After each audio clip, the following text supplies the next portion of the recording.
Why Nagarjuna is a legend, we should respect and celebrate. ఈ generation కి నాగార్జున కేవలం ఒక స్టైల్ ఐకాన్ గా మాత్రమే తెలిసేమో, కానీ నాగార్జున అనే పేరు తెలుగు సినిమా హిస్టరీలో ఒక ప్రత్యేకమైన chapter. He's probably one of the greatest contributor to the Telugu cinema. అది అర్థం కావాలంటే ముందు తెలుగు సినిమా జర్నీ గురించి మాట్లాడుకుందాం. తెలుగు వాళ్ళకి సినిమా అంటే కేవలం ఎంటర్టైన్మెంట్ మాత్రమే కాదు, అది లైఫ్ స్టైల్ అండ్ కల్చర్ లో ఒక భాగం. మనం డైలీ మాట్లాడుకునే భాషలో తెలుగు సినిమా డైలాగులు, పంచులు ఉంటాయి. వాట్సాప్ ఫార్వర్డ్స్ లో సినిమా రిఫరెన్స్లు, సినిమా మీమ్స్ ఉంటాయి.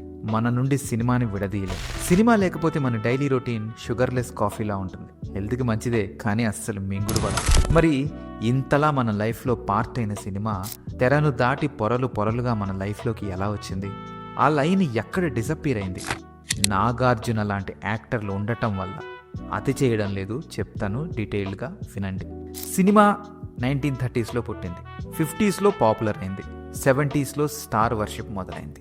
అంటే 50s ఎన్టీఆర్, ఏఎన్ఆర్లకి స్టార్ వర్షిప్ లేదా అంటే ఉంది, కానీ మావాడే గొప్ప, మీవాడు వేస్ట్ అని కొట్టుకునే కల్చర్ అప్పటికింకా రాలేదు. ఎన్టీఆర్ అభిమానులు ఎంచక్క ఏఎన్ఆర్ సినిమాల్ని కూడా అంతే ఆదరించారు. అభిమానులు ఉన్నారు కానీ దురభిమానులు లేరు. కృష్ణ, శోభన్ బాబు ఎరా నుంచి ఇవి మొదలయ్యాయి. సరే, మనం ఇక్కడ ఫ్యాన్ వార్స్ గురించి మాట్లాడుకోవట్లేదు. పాయింట్లోకి వెనక్కి వస్తే 70s, 80s వరకు సినిమా అంటే అదో కలల ప్రపంచం. ఆ హీరోలు వేరు, ఆ కథలు వేరు, అవి బయట జరగవు, రియాలిటీకి సంబంధం లేదు. అసలు ఆ హీరోలు బయట మామూలు మనుషుల్లా కనపడరు. వాళ్ళ డ్రెస్సింగ్ స్టైలు, హెయిర్ స్టైల్లు చిత్ర విచిత్రం. కొండ మీద నుంచి కిందకి దొరికినా కూడా, 100 మందితో ఫైటింగ్ చేసినా కూడా హీరో కళ్ళజోడు ఊడదు, జుట్టులో వెంట్రుక కూడా కదలదు. అందుకే సగటు ఆడియన్స్కి సినిమా అంటే అదో ఫ్యాంటసీ, అదో మాయాలోకం. అసలు ఆ స్టోరీలు, ఆ సీన్లు, ఆ డైలాగులు కూడా మనకి ఏమాత్రం సంబంధం లేనివి. మనల్ని మనం అందులో ఊహించుకునే ఛాన్సే లేదు. ఆ టైంలో వచ్చాడో హీరో. ఆల్రెడీ ఎన్టీఆర్, ఏఎన్ఆర్, కృష్ణరాజు, శోభన్ బాబు పిచ్చ ఫామ్లో ఉన్న 80s అది. ఇంకో పక్క చిరంజీవి వేవ్ స్టార్ట్ అయింది. బాలకృష్ణ ప్యాడ్లు, హెల్మెట్లు పట్టుకొని క్రీజ్లో రెడీగా ఉన్నాడు. నేను ఉన్నా అంటూ వెంకటేష్ నెత్తి కర్చీఫ్ కట్టుకొని రెడీగా ఉన్నాడు. మరి ఎంత అక్కినేని వారసుడైనా నాగార్జునకి పోరాటం తప్పలేదు. 1986లో జాకీ షరాఫ్ సినిమా హీరోని రీమేక్ చేసి విక్రమ్గా డెబ్యూ చేశాడు నాగ్. ఇక ఆ తర్వాత ఫ్లోలో పడి కొట్టుకుంటూ వెళ్ళిపోయాడు. అందరిలాగే ఏడాదికి 60 సినిమాలు వదులుకుంటూ వెళ్ళాడు. కానీ he was feeling out of place. డైరెక్టర్లు ఏదో చెప్తున్నారు, తానేదో చేసుకుంటూ వెళ్తున్నాడు. అవి తనకి నచ్చట్లేదు. ఆ కథలు నచ్చట్లేదు, ఆ డైలాగు, ఆ యాక్టింగ్, ఆ మ్యూజిక్, ఆ డ్రెస్సులు ఏవీ నచ్చట్లేదు. అవి తనకి, తన టేస్ట్కి సూట్ అవ్వట్లేదు, మ్యాచ్ అవ్వట్లేదు. కానీ ఏం చేస్తాడు? నట సామ్రాట్ అక్కినేని వారసుడు, చుట్టూ కొమ్ములు తిరిగిన మంది మార్బలం. అమెరికాలో చదువుకొని తిరిగి వచ్చినా సరే వాళ్ళ మాటలు వినాలి. ఎంత కాదనుకున్నా 25 ఏళ్ళు కూడా నిండని కుర్రాడు. కానీ తాను చేస్తున్న సినిమాలు చూసి ఇంపేషెంట్ అయిపోతున్నాడు. ఏదో చెయ్యాలి, కానీ దారి దొరకట్లేదు. అప్పుడే మణిరత్నం మౌనరాగం చూశాడు. ఏం చేయాలో క్లారిటీ వచ్చింది. ఎండాకాలం మండుటెండల్లో చెట్టు నీడలా అనిపించాడు నాగార్జునకి మణిరత్నం. పొట్ట కోస్తే అక్షరం ముక్క తెలుగు రాని తమిళ డైరెక్టర్ ఆయన. అప్పుడప్పుడే తనకంటూ ఒక మార్క్ క్రియేట్ చేసుకోవడానికి తపిస్తున్నాడు. నాగార్జునకి ఎలాగైనా మణిరత్నంతో సినిమా చేయాలని ఉండేది, కానీ మణిరత్నం ఒప్పుకోవట్లేదు. తెలుగు రాదు అనేది ఒక రీజన్ అయితే, తన సెన్సిబిలిటీస్ తెలుగు వాళ్ళు యాక్సెప్ట్ చేస్తారా, వాళ్ళకి అర్థం అవుతాయా, మళ్ళీ ఆ సినిమా ఫ్లాప్ అయిపోతే అప్పుడప్పుడే ఎదుగుతున్న తన కెరీర్కి దెబ్బ పడుతుందేమోనని భయం ఇంకో పక్క. సో ఆయన అక్కినేని నాగేశ్వరరావు గారు కొడుకన్న మర్యాద కూడా లేకుండా నాగార్జునని నెలల కొద్దీ తిప్పించుకున్నాడు. అప్పటికే Nagarjuna emerging star. Vikram, Majnu, collector గారు అబ్బాయి, కిరాయి దాదా, ఆఖరి పోరాటం, జానకిరాముడు, విక్కీ దాదా ఇలాంటి బ్లాక్ బస్టర్లు ఆల్రెడీ ఇచ్చేసున్న స్టార్ హీరో. సరే, మొత్తానికి మణిరత్నం అవరగల్ ఒప్పుకున్నారు. రిజల్ట్ 1989లో వచ్చిన కళాఖండం క్లాసిక్ గీతాంజలి రిలీజ్ అయింది. జనాలు పిచ్చోళ్ళు అయిపోయారు, బట్టలు చింపేసుకున్నారు.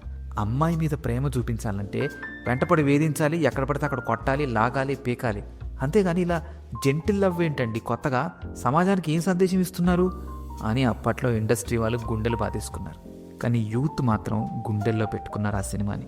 అందులో ఒక్కొక్క సీను ఒక్కొక్క డికేడ్ క్యారీ చేశారు. ఇప్పుడే కాదు, ఇంకో 100 ఏళ్ళు పోయినా లవ్ స్టోరీస్ మాట వస్తే గీతాంజలితోనే లిస్ట్ స్టార్ట్ అవుతుంది. ఏ హీరోకైనా అలా చరిత్రలో నిలిచిపోయే కల్ట్ సినిమా కెరీర్ మొత్తంలో ఒక్కటి వస్తుంది. ఎన్టీఆర్కి మాయాబజార్, ఏఎన్ఆర్కి దేవదాసు, చిరంజీవికి జగదక వీరుడు అతిలోక సుందరి ఇలా. కానీ నాగార్జునకి ఒకే సంవత్సరం 2 వచ్చాయి. ఒకటి గీతాంజలి, ఇంకోటి శివ. మణిరత్నం సినిమా ఇచ్చిన కాన్ఫిడెన్స్తో నాగార్జున చుట్టుపక్కల ఉన్న వాళ్ళని కాకుండా తన జడ్జిమెంట్ని, తన గట్ ఫీలింగ్ని నమ్మటం స్టార్ట్ చేశాడు. రిజల్ట్, రామ్ గోపాల్ వర్మ అనే మ్యాడ్ జీనియస్ ఇండియన్ ఫిల్మ్ ఇండస్ట్రీకి దొరికాడు.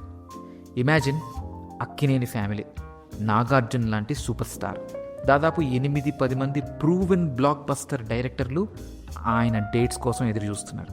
అందరినీ పక్కకి పెట్టి ఊరు పేరు తెలియని, ఒక్క సినిమా కూడా తీయని, కనీసం అసిస్టెంట్ డైరెక్టర్గా కూడా పనిచేయని రామ్ గోపాల్ వర్మకి ఛాన్స్ ఇవ్వడమే కాకుండా సొంత బ్యానర్లో ప్రొడ్యూస్ కూడా చేశాడు నాగార్జున.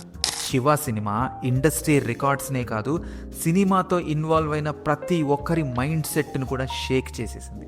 లైట్ బాయ్ నుంచి ప్రొడ్యూసర్ దాకా, మెగా సూపర్ స్టార్ల దగ్గర నుంచి రూపాయి టికెట్ పెట్టి సినిమా చూసే ఆడియన్స్ దాకా అందరి పర్సెప్షన్ని సమూలంగా మార్చిపారేసింది. ఇక్కడ కొంతమంది అనొచ్చు, ఇందులో నాగార్జున క్రెడిట్ ఏముంది, అంతా రాముది కదా అని. అయితే బ్రదర్స్, ఒక్కసారి ట్యాంక్ ఫిల్ చేసుకొని ఫిలిం నగర్లో తిరిగి రండి. ఎలాంటి టాలెంట్ ఉన్నవాళ్ళు పిచ్చోళ్ళలాగా అక్కడ ఖాళీగా తిరుగుతున్నారో తెలుస్తుంది. హీరోకి ఒక విజన్ ఉండాలి, ఒక క్లారిటీ, ఒక కాన్ఫిడెన్స్, క్రాఫ్ట్ మీద కమాండ్ ఉండాలి. అప్పుడే ఆర్జీవి లాంటి వాళ్ళు బయటకు వస్తారు. ఇది అన్డినయబుల్ ఫ్యాక్ట్. నాగార్జునకి తనకంటూ ఒక స్టైల్ ఉంది, టేస్ట్ ఉంది, సెన్సిబిలిటీస్ ఉన్నాయి, క్లాస్ ఉంది. అవి తన సినిమాల ద్వారా ఆడియన్స్కి ట్రాన్స్లేట్ అయ్యాయి. ఎగ్జాజరేషన్ అనుకున్న ఒక మాట చెప్తా, నాగార్జున తనని తాను అప్గ్రేడ్ చేసుకుంటూ ఆడియన్స్ని కూడా అప్గ్రేడ్ చేశాడు. క్లాస్ ఆడియన్స్ని క్రియేట్ చేశాడు. అంటే ఇక్కడ మళ్ళీ శంకరాభరణం, సాగర్ సంగమాన్ని కోట్ చేయకండి. నేను అంటుంది కమర్షియల్ సినిమాల్లో class, dressing style, making style, music taste, ఇలా తెలుగు ఫిలిమ్స్ని 2-3 మెట్లు సింగిల్ హ్యాండెడ్గా తీసుకెళ్లాడు నాగార్జున. గీతాంజలి, శివాతో ఈ రెవల్యూషన్ని ఆపలేదు. ఛాన్స్ దొరికినప్పుడల్లా ఎక్స్పెరిమెంట్ చేస్తూనే ఉన్నాడు. మలయాళం డైరెక్టర్స్ని తెలుగులోకి తెచ్చిన ఫస్ట్ హీరో నాగార్జునే. ప్రియదర్శన్తో నిర్ణయం, ఫాజిల్తో కిల్లర్ సినిమాలు తీశాడు. ఎస్, కిల్లర్ ఫాజిల్ కొడుకే మన షెకావత్ సాబ్, ఫహద్ ఫాజిల్. అలాగే క్యారెక్టర్ యాక్టర్ అయిన ప్రతాప్ పోతన్ని డైరెక్టర్ చేసి చైతన్య అని first of it's kind car racing cinema తీశాడు. ఇప్పుడు పాన్ ఇండియా హీరోలు అని గడ్డాలు పెంచేసుకొని పోజులు కొడుతున్నారు, కానీ తెలుగు నుండి first true pan Indian hero Nagarjuna. 1992లోనే అమితాబ్ బచ్చన్, శ్రీదేవిలతో biggest budget cinema Khuda Gawah చేశాడు. ఇంకో ఇంట్రెస్టింగ్ విషయం చెప్పనా, అదే 92లో ఖుదా గవా లాంటి గ్లోబల్ సినిమా చేసి ఇటొచ్చి తెలుగులో ప్రెసిడెంట్ గారి పెళ్ళాం అనే ఊరా మాస్ పల్లెటూరు సినిమా చేసి బ్లాక్ బస్టర్ కొట్టాడు నాగార్జున.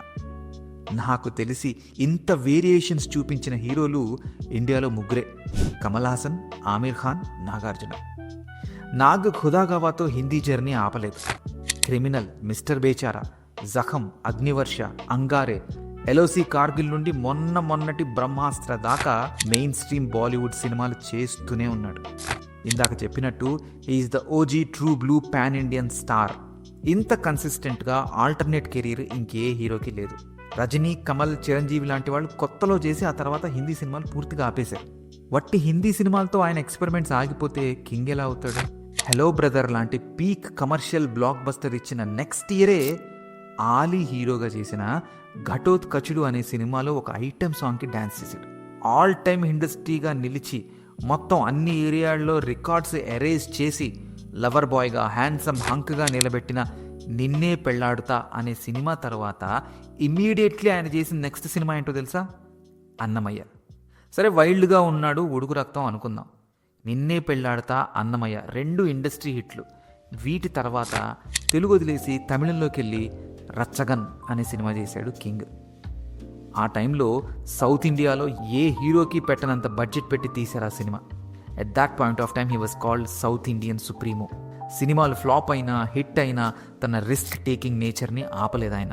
సీతారామరాజు, నువ్వు వస్తావని, నిన్నే ప్రేమిస్తా, ఆజాద్, ఎదురులేని మనిషి, స్నేహమంటే ఇదేరా, సంతోషం, నేనున్నాను, మాస్, కేడి ఇలాంటి సినిమాలతో అనామకులైన కొత్త డైరెక్టర్లకి సినిమాలు ఇచ్చి తనని సెల్యులాయిడ్ సైంటిస్ట్ అని ఎందుకంటారో క్లారిఫై చేశాడు నాగార్జున. ఎలాంటి మొహమాటాలు, ఇగోలు లేకుండా మోహన్ బాబు, శ్రీకాంత్, విష్ణు మంచు, లారెన్స్లు హీరోలుగా చేసిన సినిమాలో తను సపోర్టింగ్ క్యారెక్టర్ చేశాడు ఆ రోజుల్లోనే. షిరిడీ సాయిబాబాగా చేసిన తనే రెప్ప కూడా వేయకుండా ఊపిరి సినిమాలో పెర్ఫామ్ చేసి మనల్ని కట్టిపాడేశాడు.